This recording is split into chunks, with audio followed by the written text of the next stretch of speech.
I'm gonna do a quick question because I asked the Patreon if they had anything before we'll go through these like Reddit threads, the OnlyFans advice and stuff. Love it. But this is a real thing that I thought it was a good question because people had a lot of them and said, curious how you guys know when it's time to start a new phase, i.e. like quitting music, leaving Canada, Danny getting engaged. It's one thing if your life sucks and you know it's time to make a change, but what about when everything's going pretty good?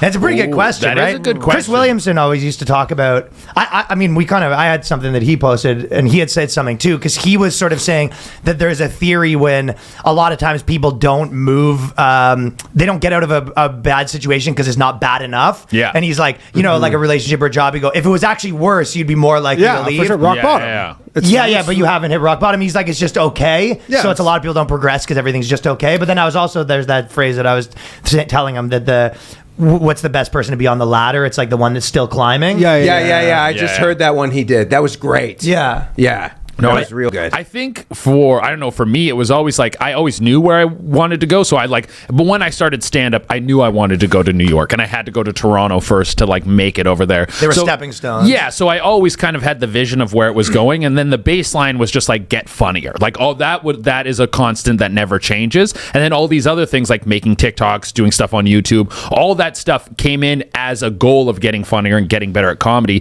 And then these opportunities to move were just presented to, like, they start presenting themselves, and that's when you know to make the change. So you're saying in your scenario, you'd probably describe that as like you have a high North Star that sort of guides everything else in between. You have like a higher goal. Everything else falls into place. Because there is no finish. Exactly. There's no finish line. And also if you're like apprehensive, because there was like moments where I was like, I could stay in Toronto. When I first started, I was like, I could stay in Mexico. That's where I started doing stand-up. And I was like, I could stay there and grow a scene here or do that. But it's like, are you doing that out of complacency or fear? And if that's the motivator, you're like, oh, I'm too scared to make this move, or I'm too comfortable, then you always make the other move. Oh, man. I mean, the comfort thing for comedy is like, you see that for a lot of people in Canada or whatever, where they're like, they just get just enough stuff, which is in the grand scheme of things, like nothing. Yeah.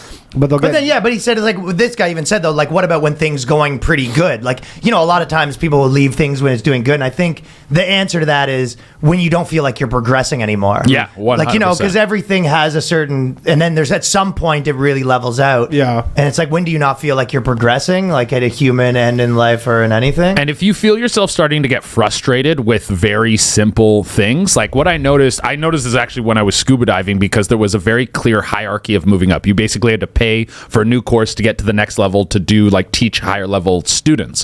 And people who stayed at the open water level, like the beginner teaching beginner divers, they were so frustrated with the simplest things, like they're kicking the reef, they can't do buoyancy or whatever the fuck. And that's because you have the same problem every day for like 2 years. It's no longer an interesting challenge. Now it's just frustrating. Mm-hmm. You need to keep bringing new challenges into your sphere to keep your career and your life interesting and challenging in a fun way. That's a very important part. I think that's a pretty good one. No. I always I think if I was to like, my version of what you were saying would be like, it's where is there like still energy? Yeah. You know what I mean? Because energy is sort of like contagious. So when you have energy, like you can feel it even, like there's probably certain people you even hang around with like that maybe was like, I don't know if it's that much, but like old, like some people would describe like old friends in the old town. When you go hang out, you're not even like really pumped about it. You're just kind of like, oh, just going through the motions or whatever.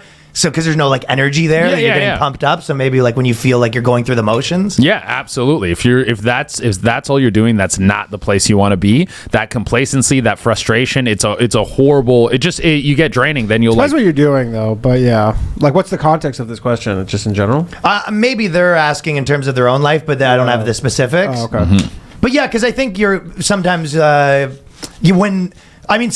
said some version of like that with like, oh, because he was the biggest guy that was like, I'll never get married. He goes, why would you do that? Yeah. And then I think like, you know, at like 40 or something like that, he just like got married and people were like, you were the main guy. And he was like, yeah, I just kind of felt like I was just doing the same thing over and over again. Yeah, bored. And like, I think you just get sort of, Yeah, it just feels like Groundhog Day a little bit. Cabin fever of life. You're It's bored. it's time. You're like, Yeah. You have to listen to maybe your like internal clock, you know? Yeah. Like you guys probably felt it in Toronto where it's like, oh, any one of these rooms I go in, I can get up almost anytime I want. The crowds, I know how to like work these crowds. Yeah. There's like, also the money isn't changing or going anywhere. You're just doing it's like on a fucking Hit a ceiling. hamster wheel. Yeah. You're just like doing the same thing over and over again. And just by moving to New York, and you also know, you see it. Like if you're, say, whatever, you're a finance guy or you're a tech guy, you're working for a company and you move up to a certain point and it's kind of like you're a smaller tech company that does whatever, like deliveries or some shit like that. You see, oh, I could work for Google. I could work for them. But do I take the move? I don't know. It's like, yeah, go take that move. Take that fucking next step and move in that direction.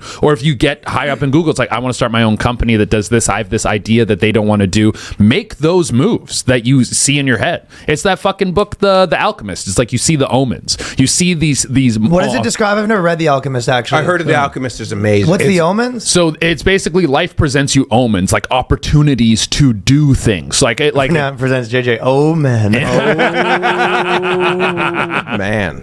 But life will present you opportunities. It'll be like, oh, you have an opportunity to talk to this person or meet this person or start this company or make this money or move to New York or whatever it is. And then if you don't acknowledge the omens and do something with them, eventually they just disappear. And then you don't have those opportunities again. So when you see those things and you go, oh, I want to do that, and you don't take it, like I said, out of fear, then that is the worst decision making. But also, I think there's something to be said about if you look at life like that, you go, the opportunities don't come that often, and it's up to you to take them. You go, well, then it's like there is no decision paralysis because you're like, it's already made. Well, it's like I only get the opportunities every now and then. So when things come and like there's a light bulb moment, you have to move. Oh yeah, move. And then it sort of isn't a would I, won't I? Because you're just like, of course I do. Yeah. Well, I think we're all in a very similar space where we've found the direction we want to move in. So like I said before, having that North Star that you're building towards, all these other things just fucking fit. But he's into right. place. I've had that North Star before and I've changed. But again, it was like, it was like you could feel the energy was over and that the moment was over. Yeah. Like you want to be like in a moment or moving towards a moment. Yeah. Not in the other side of those moments. Yeah, exactly.